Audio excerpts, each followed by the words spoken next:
All right. So put to death the sinful earthly things lurking within you. Of course, the Holy Spirit is actually what does that. That's the mystery of faith. And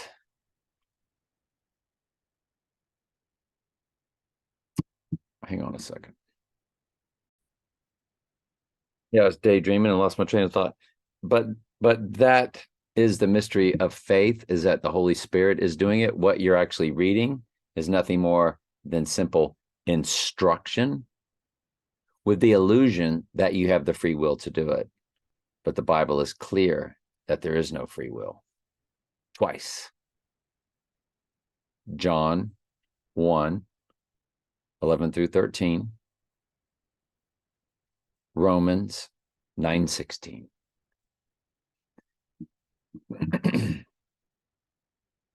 So put to death the sinful earthly things lurking within you. Have nothing to do with sexual immorality, impurity, lust, evil desires. Don't be greedy. For a greedy person is an idolater, worshiping the things of this world. Because of these sins, the anger of God is coming.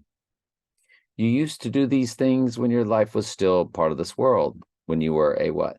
Lost sheep. But when the Holy Spirit calls you, you are now found.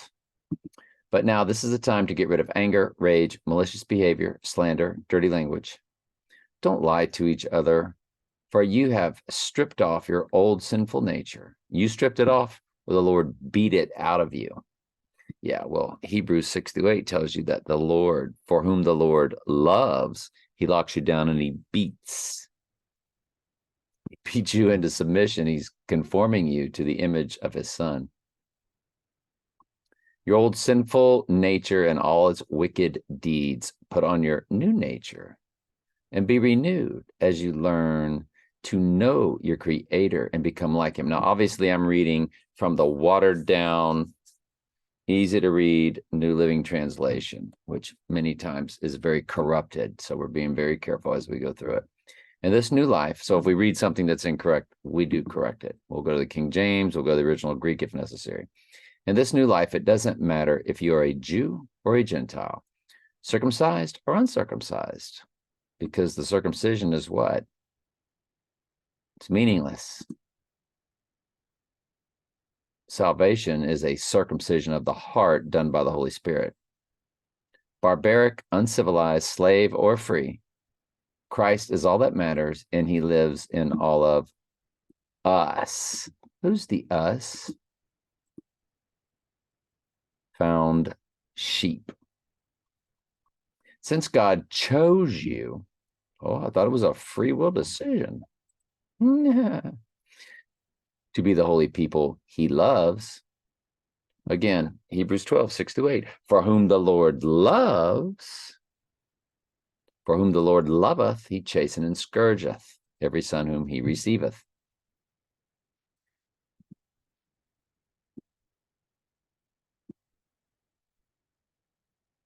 You must clothe yourselves with tender-hearted mercy, kindness, humility, gentleness, and patience. Make allowance for each other's faults, and it's sheep to sheep, and forgive anyone who offends you. That's everybody. Remember, the Lord forgave you. You must forgive others. Above all, clothe yourselves with love, which binds us all perfectly together in harmony. That's sheep to sheep. And let the peace that comes from Christ rule in your hearts. As members of one body, you are called to live in peace and always be thankful. Well, very good then.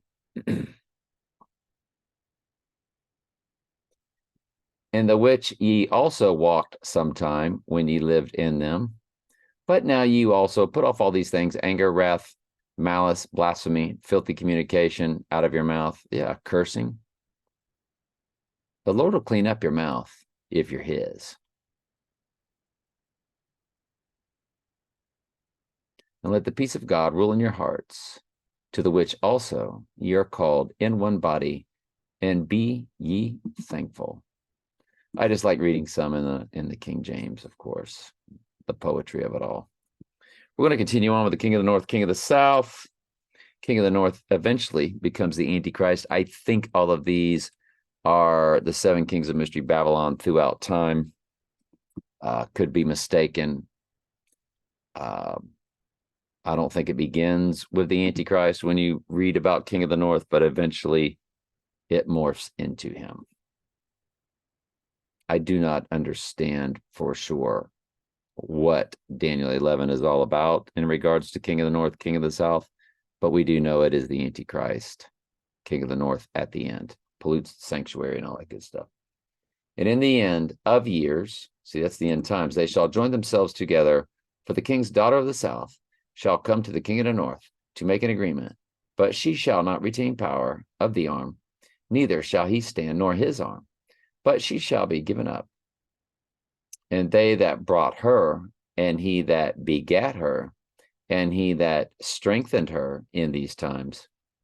But out of a branch of her roots shall one stand up in his estate, which shall come with an army, and shall enter into the fortress of the king of the north, and shall deal against them, and shall prevail, and shall also carry captives into Egypt with their gods, with their princes, and their precious vessels of silver and gold, and he shall continue more years than the king of the north. So the king of the south shall come into his kingdom, and shall return into his own land. But a son shall be stirred up, and shall assemble a multitude of great forces, and one shall certainly come and overflow and pass through, and then he shall return and be stirred up, even to his fortress. And the king of the south shall be moved with choler, and shall come forth and fight with him, even with the king of the north. And he shall set forth a great multitude, but the multitude shall be given into his hand. I love you very much. Ask questions anytime. That's what I'm here for. We'll continue the rest of that King of the North, King of the South tomorrow.